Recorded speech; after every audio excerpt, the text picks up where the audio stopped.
Afin de développer ma vision sur le rôle du design et d'en entrevoir certaines transformations, je voudrais expliciter le terme de design.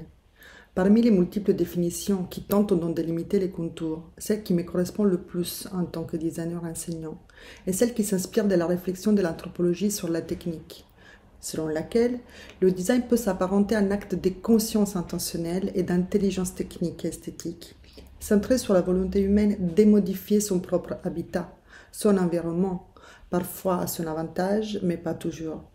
De ce point de vue, donc, le design a toujours existé et il existera toujours.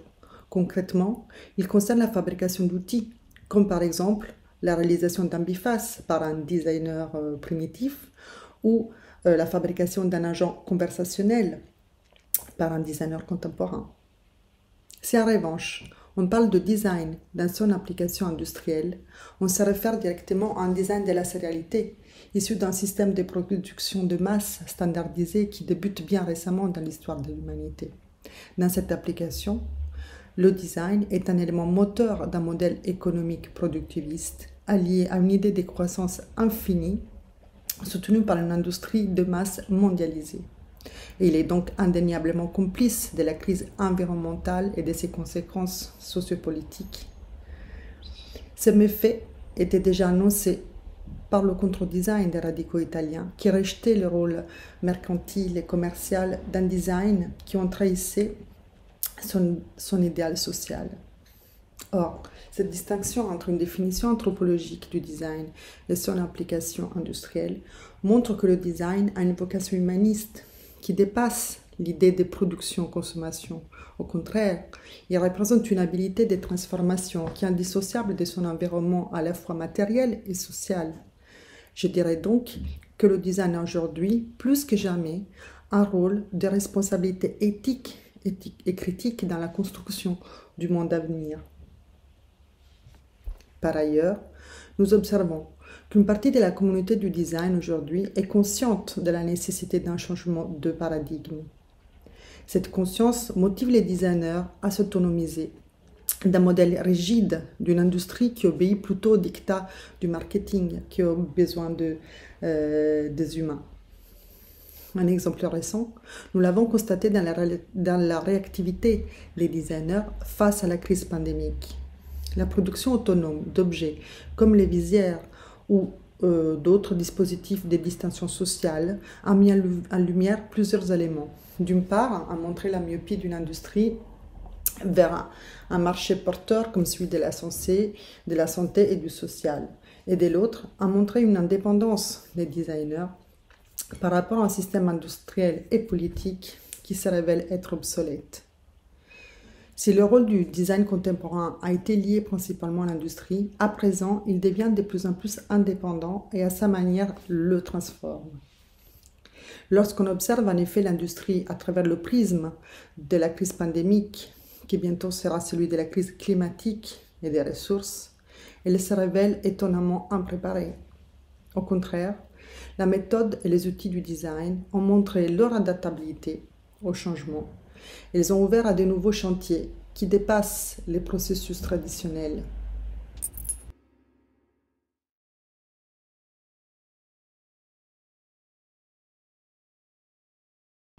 Nous sommes tous conscients que le rôle du design aujourd'hui dépasse la question de la forme et de la fonction. Je dirais qu'il se focalise davantage sur les relations entre les humains et les non-humains, qui comprennent les êtres vivants, mais également les objets au sens large. Dans cette vision du design orientée sur les relations, je pense que la notion d'environnement est cruciale et préférable au terme générique et réducteur de nature, laquelle, dans la pensée et les pratiques occidentales, est entendue comme un élément externe à l'homme qui en serait détaché. Au contraire, l'humain est partie de la nature et plus précisément, il est partie d'un environnement, une niche écologique qui comprend un ensemble d'éléments interconnectés à la fois naturels, culturels, techniques et esthétiques et dont les artefacts issus du processus de design font intégralement partie. Dans ce sens, je défends donc une approche de design qui n'oppose pas l'homme à la nature à la culture et le sujet à l'objet. Il s'agit plutôt d'un design qui est centré sur les relations et les comportements induits par ces relations. On constate en effet qu'à présent le design se trouve au centre de relations de plus en plus complexes, qui ne se limitent plus à produire un système d'objets et de produits fonctionnels et désirables. Son interconnexion avec d'autres systèmes et d'autres disciplines élargit considérablement son champ d'action et de production. Prenons une expérience qui est vécue actuellement à l'échelle planétaire par tous les pays. Je parle de l'émergence inattendue de la crise pandémique qui, je le souligne, est intimement liée à la crise écologique et environnementale et qui impose au champ du design et à son enseignement, bien sûr, à se positionner comme une méthode critique capable de questionner plusieurs éléments. Par exemple, on peut questionner le mode traditionnel de conception et production, de transformation et de circulation des matières. Et encore, cette crise permet d'investir plus activement des domaines de travail comme la santé, le lien social, la transformation du monde du travail et des modes de mobilité qui doivent se redessiner inévitablement. Dans cet environnement inédit, le design peut agir à travers ces outils en proposant de nouvelles conceptions d'espace par exemple, ou des dispositifs de distanciation, ou des services numériques, de traçabilité ou de mise en relation. Sa capacité à reconstruire les liens et agir sur le comportement peut apporter des bénéfices aussi bien sur le plan économique que social.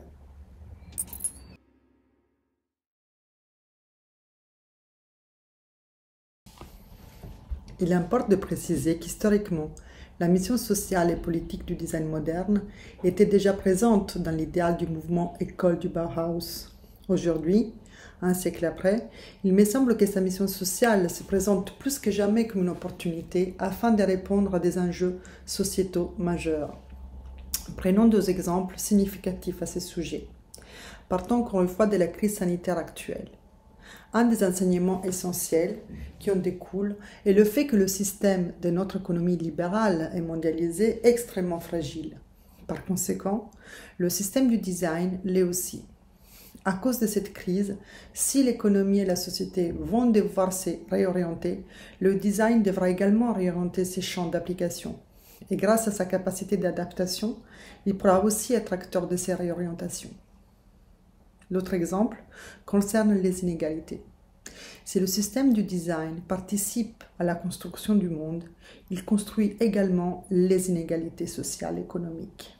Dans ce sens, le design, comme système de production industrielle, esthétique et culturelle, a contribué et contribue toujours à la construction des différences que l'on retrouve après dans les modes de représentation, dans les objets et dans les organisations. C'est sur le terrain de la déconstruction que le design, en tant que pratique du changement et outil critique, peut intervenir. Toutefois, si la question des savoirs, si une des missions du design est d'augmenter la qualité de vie et donc de produire du bonheur, ma réponse est non. Le design n'a pas une vocation innée à produire des changements à valeur positive. Les valeurs morales n'appartiennent pas au design ni à ses artefacts, mais elles appartiennent aux designers qui le produisent à travers les codes de leur culture, leurs objectifs professionnels et personnels, leur idéologie et leurs biais cognitifs et culturels qui s'articulent avec le système industriel, technologique et culturel de leur époque.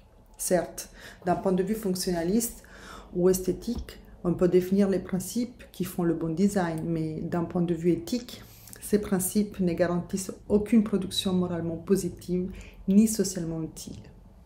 À ce sujet, Laszlo Molinaggi aspirait à ce que le design ne soit pas une profession au service de l'économie, mais une attitude envers le monde, une attitude humaniste, un design au service de la vie.